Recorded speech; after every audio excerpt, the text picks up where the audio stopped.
All right. Hi, everyone. My name is Emily. I am a recovered alcoholic. Welcome to the meeting today. This is Designed for Living Big Book Study. We are going to be in There is a Solution on page 18. It is going to be that the man making the approach. Elizabeth, you want to start off?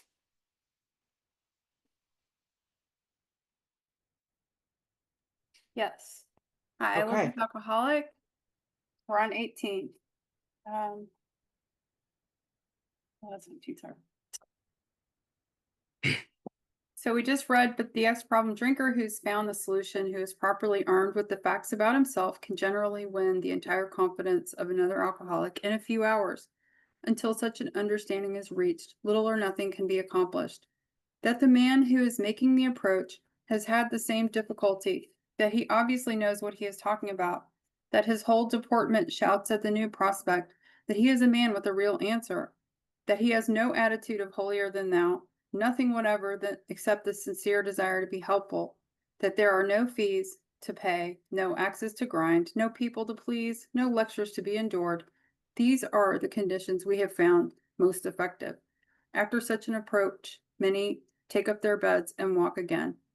And I love that because I can sometimes see other alcoholics talking down to newcomers or telling them what to do or acting like, just kind of having a kind of an attitude. And I try to remind them about this, that we don't talk down to people. We try to just be helpful to them and meet them where they are. And that's all I have on that. Go ahead, Emily. Cool. Perfect. I also like this paragraph because I put the same difficulty that he obviously knows what he's talking about. I put that we all have a common problem, and we're trying to help the newcomer um understand that we're sponsors and we're just trying to help them and not judge them, and we're just trying to be very helpful as much as possible, because I know that they're very vulnerable when they first come in, and they don't really know what's going on, but we're just trying to like help them the best we can, and make them feel very comfortable, because we were all new at once as well. And I know when I came in, I didn't know what was going on at all. So yeah, I like that. And I'll read the next paragraph. None of us makes a sole vocation of this work, nor do we think its effectiveness would be increased if we did. We feel that elimination of our drinking is but a beginning. A much more important demonstration of our principles lie before us in our respective homes, occupations, and affair. All of us spend much of our spare time in this sort of effort, which we are going to describe. A few are fortunate enough to be so situated that they can give nearly all their time to work. Uh yes, I spent a lot of time myself with quite a few people that I sponsor as well, and that's part of step 12 is giving back what has been so freely given to me. And it can be a lot of work, but it's so like rewarding, in the process. It keeps me out of myself for sure. And I think it's a very important part of our sobriety. Not just working our own steps, but helping them work their steps in their own way of life. And that's what I got from that. Elizabeth. Yeah, I like that. It points out, because this gets repeated over and over again. This isn't just about not drinking.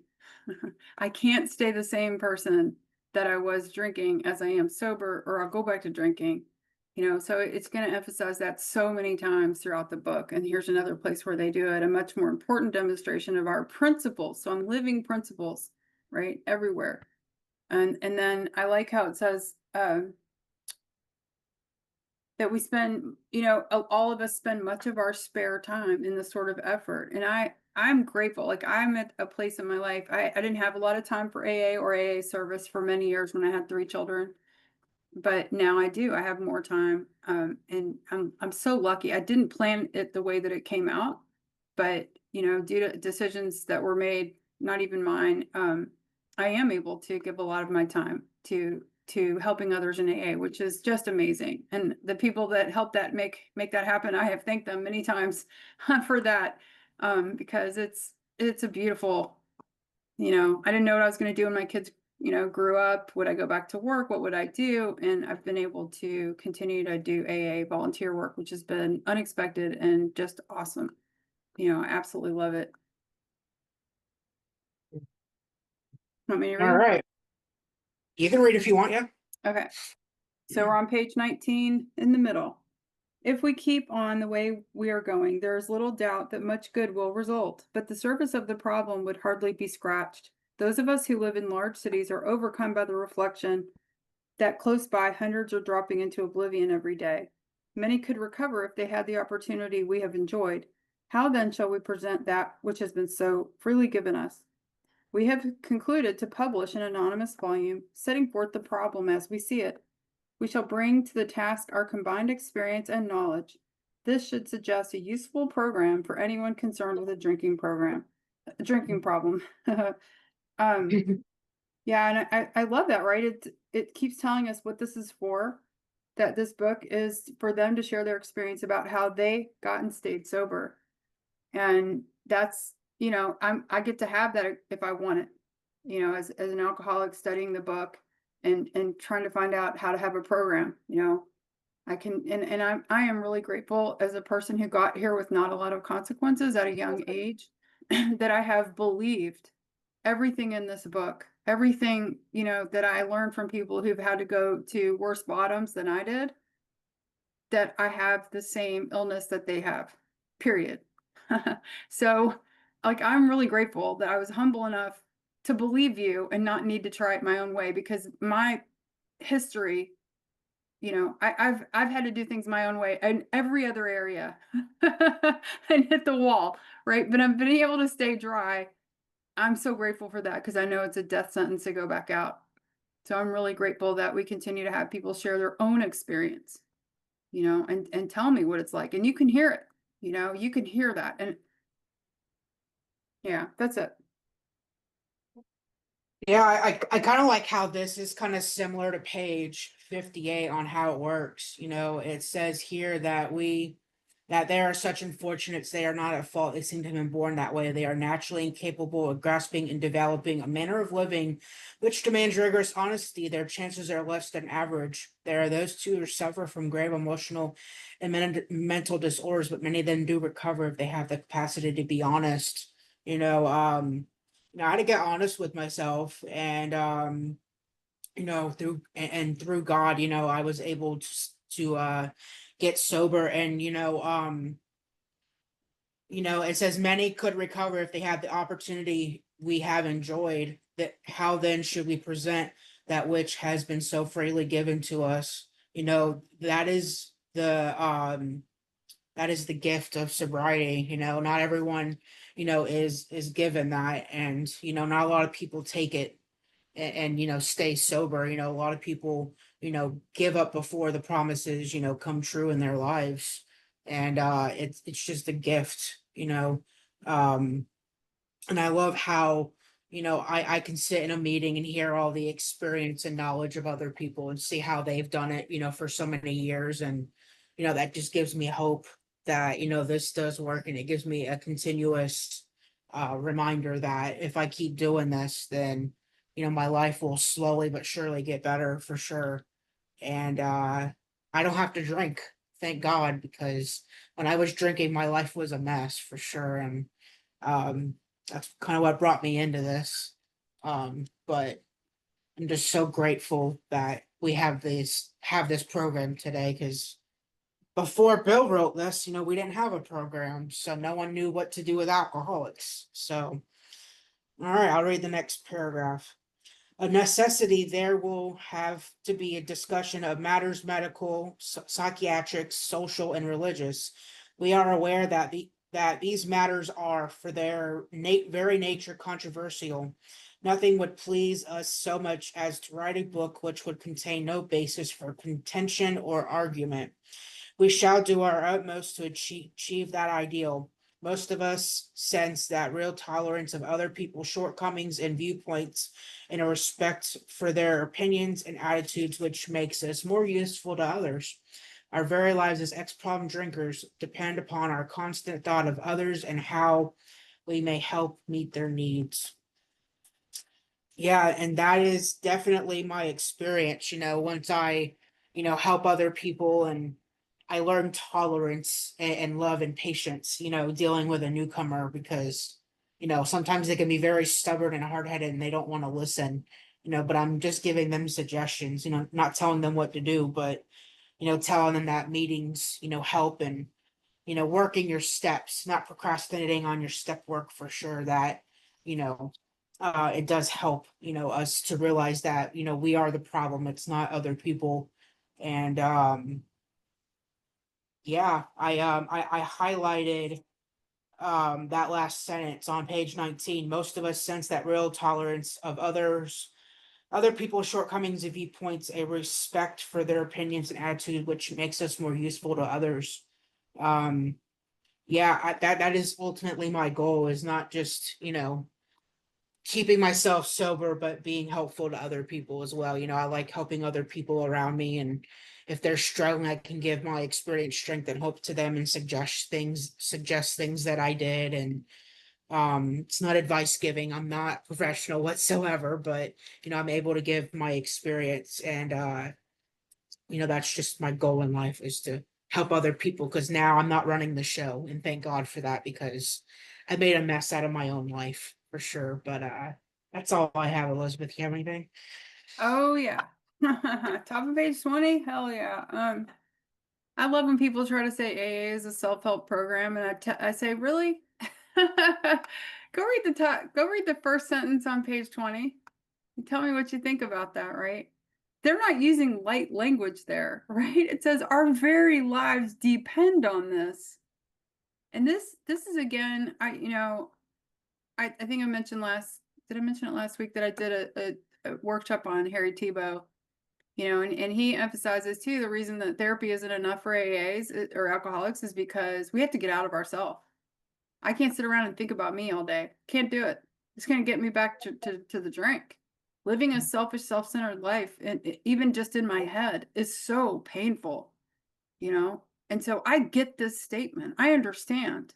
I wasn't always in the middle of AA, and I do believe in the progressiveness of this disease and the pain of thinking about something I'm not getting, that I want to be different, has gotten so painful.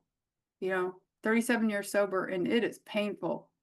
I need this kind of a statement more than I ever did, you know. Um, and constant thought of others and how we may help meet their needs. I remember not long ago, I was taking a shower and I was getting ready to go meet with a sponsee. And the entire shower, I thought about her and how I could be helpful to her. And I realized it at the end of the shower. It's like, oh my God, I didn't even think about me this entire time, and it was wonderful, And the other thing I want to point out is when he says,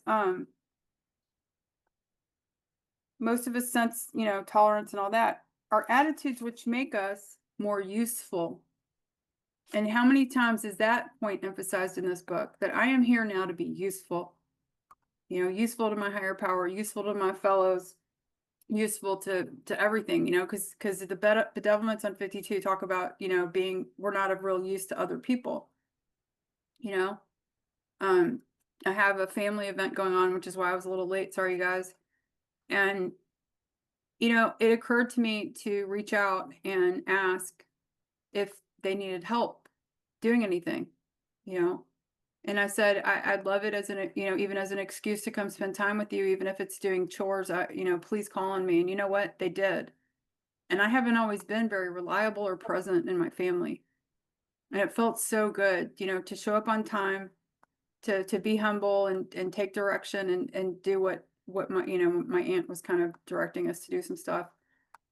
And just be there and be with them, and I got to meet one of my aunt's good friends that I've never met before, and just, really enjoy like getting to know her. And that I never used to be that way for the longest time. I was in my head, or I was somewhere else, or I was in a hurry, or it didn't occur to me because I was so busy thinking about me. And anybody who doesn't know me in this room, I didn't have a program for a really long time. You know, I did it at a meeting and in the book. I knew the book, but I didn't apply it, you know, and I was just, you know, I don't think I'm an asshole. I just wasn't present anytime. You know, I would seem self-absorbed because I was so lost in thought about my own issues, you know, and thinking I had to solve all the problems in my life. And today I know that the answer to every problem in my life is to turn around and say, God, help me and show me what you want me to do. And then it's to turn my thoughts towards someone I can help. That's the 10th step. And that's what I live all day long. So when things happen that are painful, you know, I can immediately stop thinking about it and say, all right, what can I do? And I actually I'm in the middle of like some funeral events in my family, and I wasn't sure if I was going to be here today, and so I decided to play it by ear, and I saw that, yes, I've been with them all morning, and I'm going to go over to an event after this ends. And I was able to do this, and I'm really glad because I needed this too. You know, this little anchor in the middle of everything. But I've been with God all day, and I've been praying. I even prayed for someone that I've had resentments for. Um, and the people who know me, I'm like, this is huge, right? That I felt it sincerely to think, God, please surround her with light and love the entire time. And yeah, my close friends are like, wow. And it felt sincere, you know, but still I knew I had some AA service that could be a little, you know, kind of anchor in the middle of the day, which was really nice, and it worked out. So thanks. Do you want to read the next one? Yeah. Okay. You may already have asked yourself why it is that all of us become so very ill from drinking. Doubtless you are curious to discover how and why, in the face of expert opinion to the contrary, we have recovered from a hopeless condition of mind and body. If you are an alcoholic who wants to get over it, you may already be asking, what do I have to do? It is the purpose of this book to answer such questions specifically. We shall tell you what we have done. Before going into a detailed discussion, it may be well to summarize some points as we see them. How many times people have said to us, I can take it or leave it alone. Why can't he? Why don't you drink like a gentleman or quit? That fellow can't handle his liquor. Why don't you try beer and wine? Lay off the hard stuff. His willpower must be weak. He could stop if he wanted to. She's such a sweet girl. I think he'd stop for her sake. The doctor told him that if he ever drank again, it would kill him. But there he is, all lit up again. And I'll stop there. Um, yeah, this definitely reminds me of the beginning of another chapter more about alcoholism. It gives us like all these other circumstances of like, why can't we stop? Can you moderate? Can you only drink beer and only only drink a bottle, and then having wine and one shot, and like, why can't you moderate? But like, we can't, because we go with we drink with excessiveness, like we can't just have two or three or four. We're like a bottle two in, before we know it. But I like how he said we are recovered from a hopeless condition of mind and body. That is a recovered alcoholic, because when we are active in addiction, we are hopeless, and we cannot control our physical craving or our mental obsession, because we just keep wanting to do it, and we have that phenomenon of craving. Like, it's like, well, dang, I just drank this and I told myself I would stop for like an hour, and then we just keep doing it. It's like that cycle of drinking. It's like the swearing off and the hopelessness, and all of that, and then it just spirals out of control. And I like how it says lay off the hard stuff. I feel like all of it was kind of hard, but we just keep drinking, and we drink until it almost kills us, or it does kill us. And God has spared us for some odd reason. But we're all miracles here. Because we can't stop drinking or drugging before we have a spiritual experience. Because I definitely could not stop without coming into AA and finally surrendering and doing step one. Because my life was unmanageable and out of control.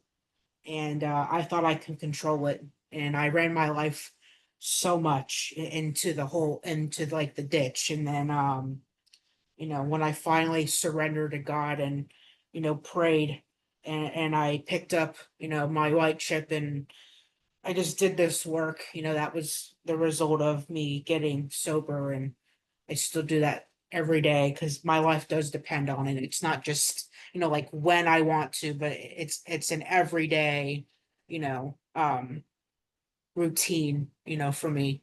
So that's all I have. I know you have something. Well, I like what it says, what do I have to do? Telling us that yes, there's work that we do. We don't just come to a meeting. Right? So if you want to get over it, and my sponsor that I've had for the last, since 2002, so 22 and a half years, when she said, if I'm going to sponsor you, here's what you're going to do. And she had a list. And I still do that with people, because if you're not willing to take the actions of AA, then we don't need to be spending time together. If you don't think that, if you don't see like, oh, I'm ready, I need to do what they did to get sober, right? But I'm really glad she taught me that way, because I didn't know that before her, and she came right out of the book. And then it says it's the purpose of this book to answer such questions specifically, so that tells us that the program of recovery is in the book. And it says we will tell you what we did, and it doesn't mean that you have to, but if you want to be sober like people in the book, then you can try what they did. And then as far as like that's the frothy emotional appeal, right? It's like, why can't you stop? What's going on? So we're about to hear about the different types of drinkers. You want me to read? Yeah, sure. Okay. These are commonplace observations on drinkers, which we hear all the time. Back of them is a world of ignorance and misunderstanding. We see that these expressions refer to people whose reactions are very different than ours. So now, and I always put, these are where it tells us about the top type of drinkers. Moderate drinkers have little trouble in giving up liquor entirely if they have good reason for it. They can take it or leave it alone. Then we have a certain type of hard drinker. He may have the habit badly enough to gradually impair him physically and mentally. It may cause him to die a few years before his time. If a sufficiently strong reason, ill health, falling in love, change of environment, or the warning of a doctor becomes an operative, this man can stop or moderate, although he may find it difficult and troublesome and may even need medical attention. So those two types of drinkers, they can stop. I don't think they have. I had a relative that everybody wondered, like, he doesn't act like an alcoholic, but he drinks every day. What's going on? He's so functional and nice, and doesn't seem impaired that much. I don't know. It's interesting, right? And then it says, well, what about the real alcoholic? He may start off as a moderate drinker. I've met a lot of these. He may or may not become a continuous hard drinker, but at some stage of his drinking career, he begins to lose all control of his liquor consumption. And then the most important part of the sentence, once he starts to drink. And it's so funny. You know how when you're in AA and people find out you're sober, and sometimes they explain their drinking to you because they kind of want like your validation about, to like tell them that they're not an alcoholic. And then they say things like, well, I can stop for a really long time, but if I start drinking, I always end up getting really drunk. And it's like, oh man, I hate to tell you this, but you basically just qualified yourself, because that is the thing that differentiates me from other people, that something happens when I take alcohol into my body. And that's the thing that makes me an alcoholic. There's many reasons why all of us may pick up that first drink, but the thing that defines me as a quote real alcoholic is that once I start, and I was young, I didn't try to quit and found that I could not. Okay. That never happened with me. I've met people for whom that has happened. I've met people that didn't even remember driving to the liquor store. Their compulsion to drink was so strong. I would tell myself I didn't want to quit. Oh, I've worked so hard. I was, like I was planning to go out for just a couple drinks because I have to go home and study. I was in college. And then my brain's like, oh, you've been working so hard. You can drink more, So I think that was my alcoholic ego. I probably had passed into that state because I never drank like a social drinker from the very start. You know, I was a binge drinker from the start. Why would you do anything else? Of course, the point is to get drunk. But I would always go further than I wanted to, and I would always end up with consequences and behaviors and things that I felt really bad about, which is what led me to getting help. Um, but yeah, that once we start, right? So, and then later they're going to talk in a couple pages, in fact, they're going to start talking about, you know, how come we can't stay stopped? As long as we stop, we're good, but there's more to it. So go ahead, Emily. Yeah, I like this section because it reminds me of page XXX in Doctor's Opinion, you know, when Dr. Silkworth writes about this as well. I like how Bill like reiterates it because you know he realizes that Dr. Silkworth was right, and he knows that there's different alcoholics for sure. Um, I really like the hard drinker for sure because I couldn't stop or moderate, and then moving and change of environment, falling in love, ill health, etc. Like I feel like that was kind of like my experience for sure. And it says what about the real alcoholic? He may become a moderate drinker, he may not become a continuous hard drinker, but at some stage of his drinking career, he wants to begin to lose all control of his liquor consumption once he starts to drink. Yeah, I never counted how many drinks I had. I kind of just lost count, and kind of what Elizabeth said is I don't remember driving to the liquor store and getting some liquor. Like, I don't know if it was like a blackout before I went to the liquor store and then drove home um, drove home and opened up more liquor. I mean, I don't know, but I don't remember, doing any of these things. And I've moved in sobriety multiple times.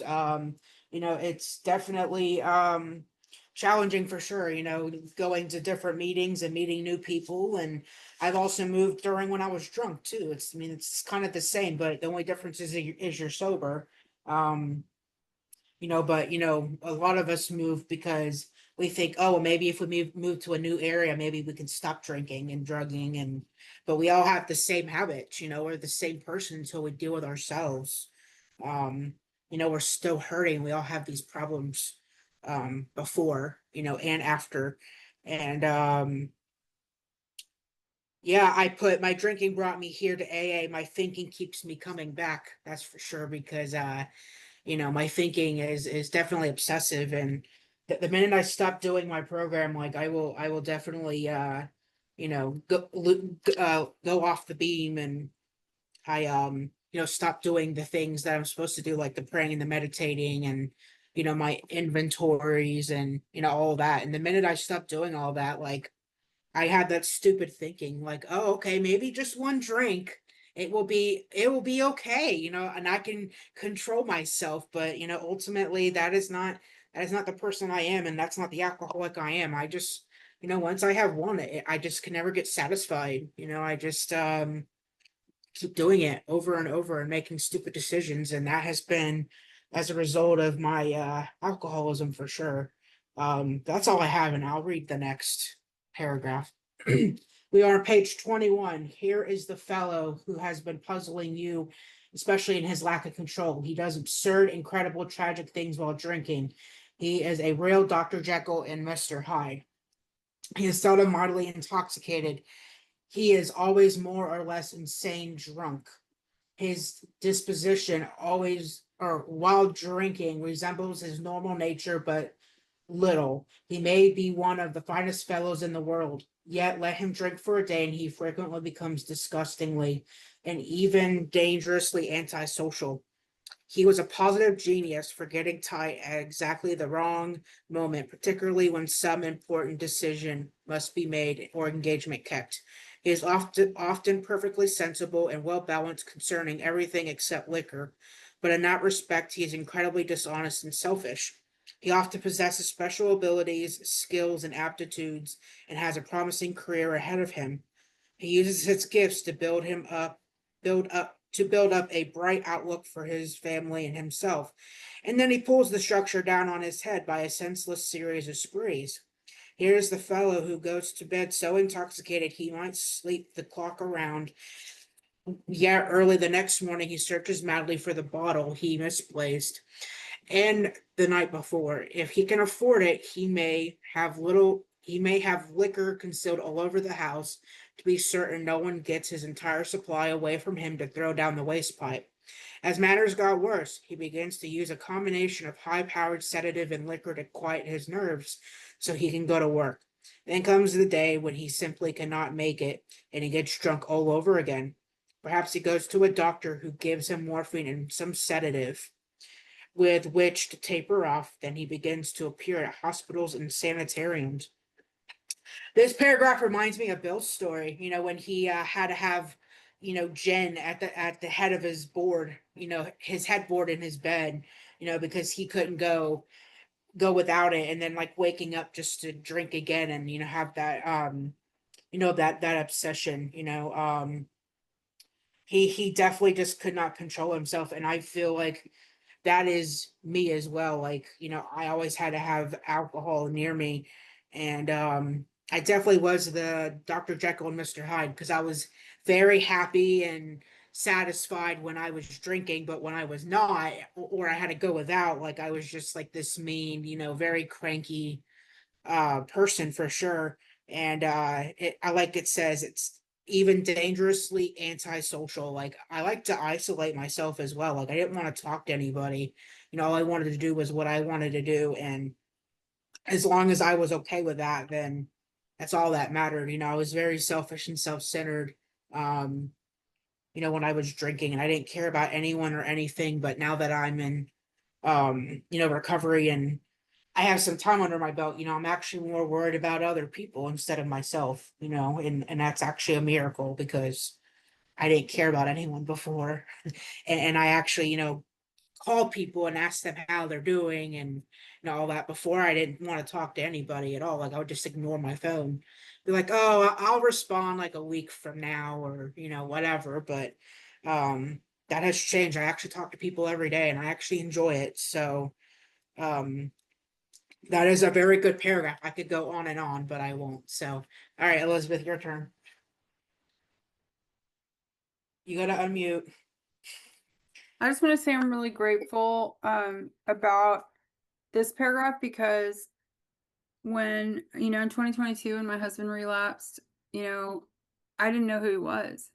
Who is this? And at first I didn't know he'd relapsed. At first I just was like, wow, well, like what happened? He was doing things that he would never have done. And, in the previous 5 years that I was with him. And when I found out he had relapsed, I was really relieved, actually. I was relieved because of how different he was acting and because I knew about the Dr. Jekyll and Mr. Hyde. And in fact, people had told me, because, I'm old and I'm dating someone new. I'm like, is he really a good guy? Because, and I heard, yeah, when he's sober, when he's not, no, he's terrible. You don't want to be anywhere near him. And that was definitely true. Um, and then I really appreciate the part of it that says, that, he's often perfectly sensible and well balanced concerning everything except liquor, because I've worked with a lot of people who don't understand what's wrong.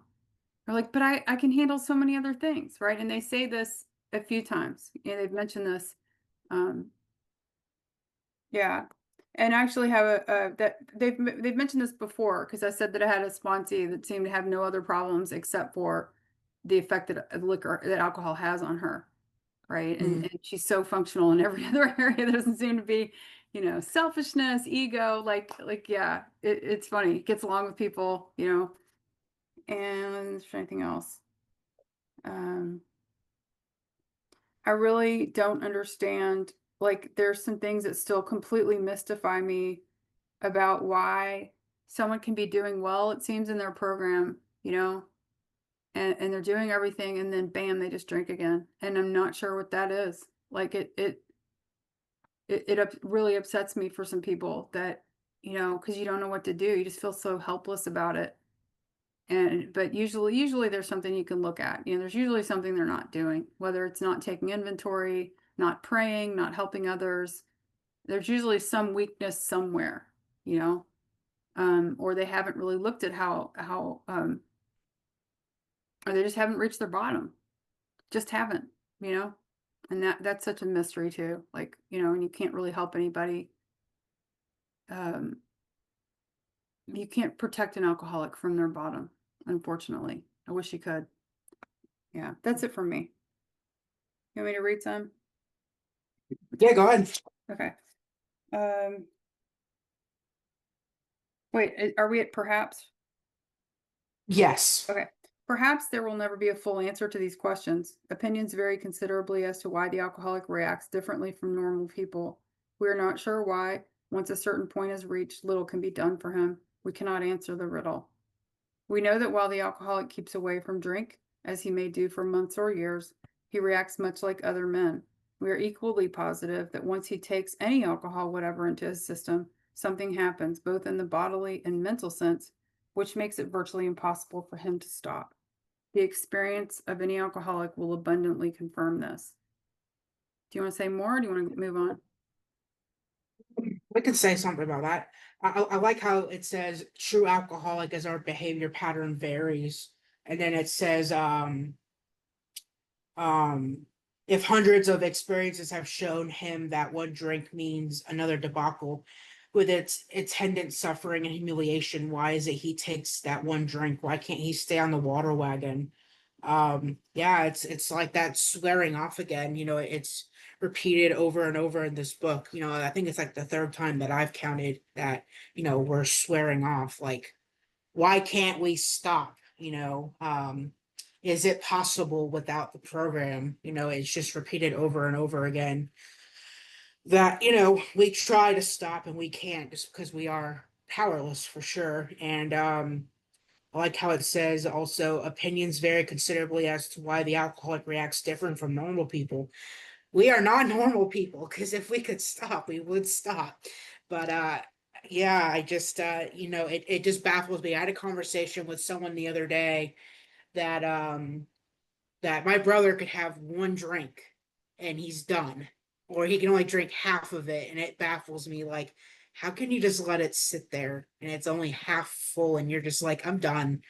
I'm like, what is this? Like, I couldn't even take a half a drink and be satisfied. Like, so I definitely know that is the alcoholic in me for sure. But that is just normal people. I don't understand normal people. But here I am, but it's okay. I just I like how it's like a train reaction. Once I first take that first drink, I just um lose everything. I lose power of choice, everything. So, and then I have here, we can only treat that mental part of our disease. That is 100% true, Um, that's just the program in itself. We can't do anything about it.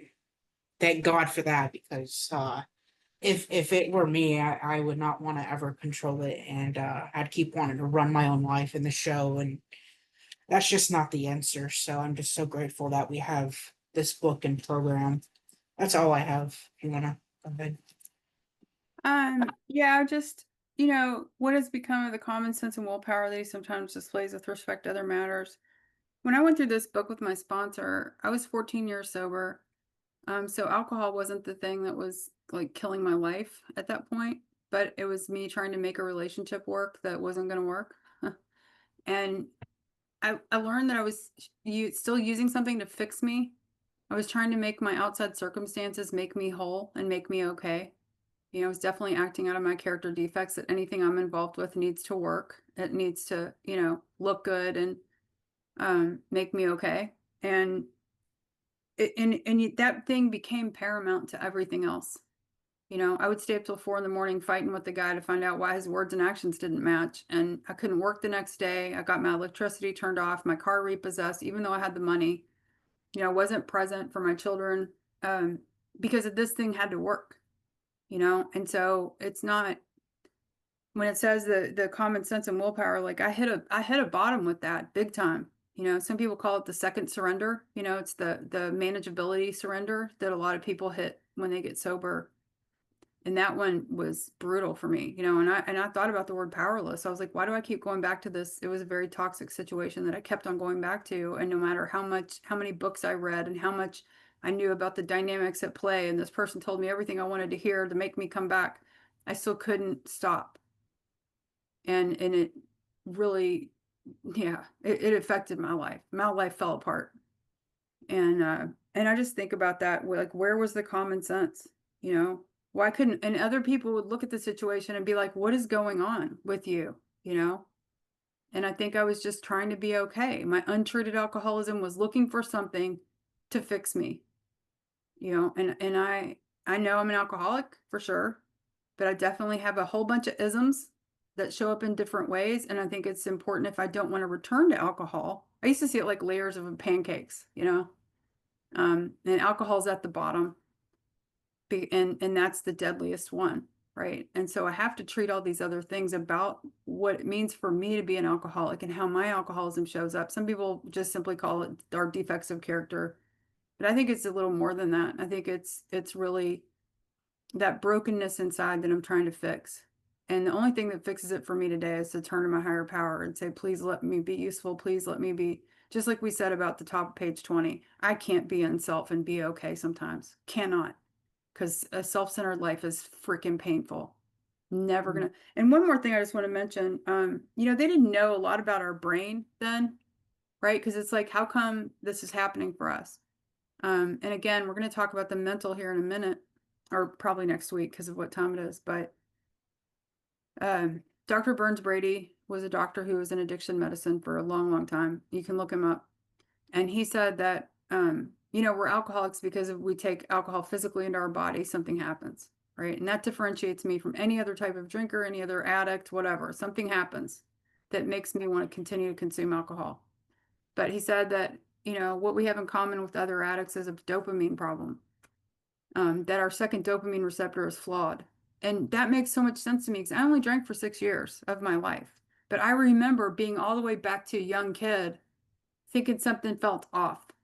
You know, something doesn't, I don't, like, how come everybody else seems like they know what they're doing, you know, and stuff. I mean, and, you know, and also it just answers a lot of questions for me about why I still have a problem, you know. And I find it interesting. They actually teach some of this in treatment centers now about how the brain works and the brain chemistry, which I'm so happy to hear because that means I need to stay in action. I need to do something about it.